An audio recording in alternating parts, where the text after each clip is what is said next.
faisons du travail sérieux. Nous ne prenons pas des informations dans la rue.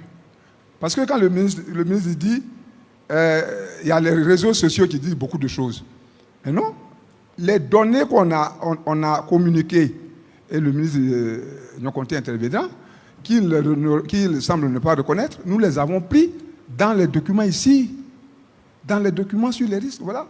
C'est l'annexe 11. Voilà, les choses ils sont ici. Alors quand le ministre dit, oui, les réseaux sociaux disent beaucoup de choses, mais des députés du PDCI-RDA, j'ai dit même les députés ivoiriens, sérieux comme nous sommes, nous ne pouvons pas nous permettre d'analyser un projet de loi en prenant des données dans les réseaux sociaux, sur les réseaux sociaux.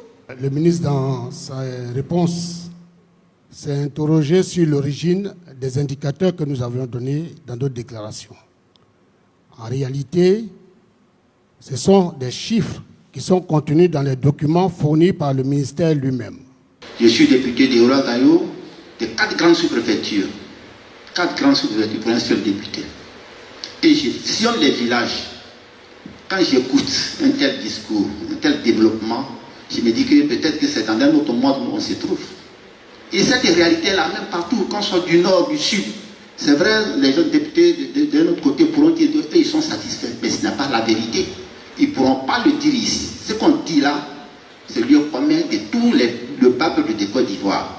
Alors, ce que je veux dire, monsieur le ministre, le pont, c'est bien, mais le pont, c'est en Côte d'Ivoire. Et la Côte d'Ivoire, c'est un pays. Chers collègues, oui.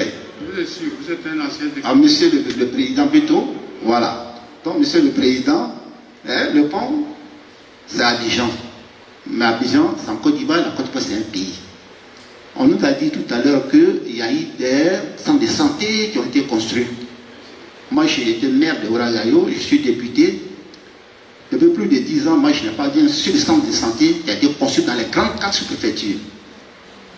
Rien. Le centre de santé de mon village, excusez-moi du peu, c'est moi qui, avec notre mutuelle, en tant que président de maison, on l'a construit et on l'a donné à l'État depuis 2006. Les lits et autres qu'on a mis dedans, ce sont ces lits-là qui sont encore rien.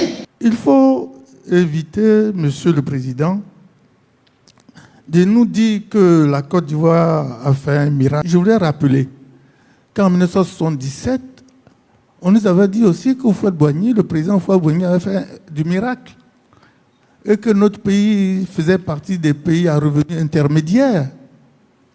Mais il a fallu un premier choc, la chute du cacao, du prix du cacao, pour que nous retombions dans un plan d'ajustement structurel qui nous a amené jusqu'à la dévaluation. Quand on entend le ministre parler, c'est de très belles paroles, mais qui contrastent avec la réalité de notre pays. Dans tout le discours du ministre, il n'a pas indiqué la période de remboursement de la dette. On paye ça quand? Le président du groupe parlementaire PDCI a parlé de champions nationaux. C'est important, c'est ça qui accompagne l'économie dans un pays. Aujourd'hui, notre économie est entre les mains des étrangers. Quand on prend le secteur de l'immobilier, c'est aux mains des Libanais. Quand on prend le secteur de la santé même, c'est encore aux mains des Libanais. Comment peut-on construire un pays dont l'économie est détenue à 80% par des étrangers?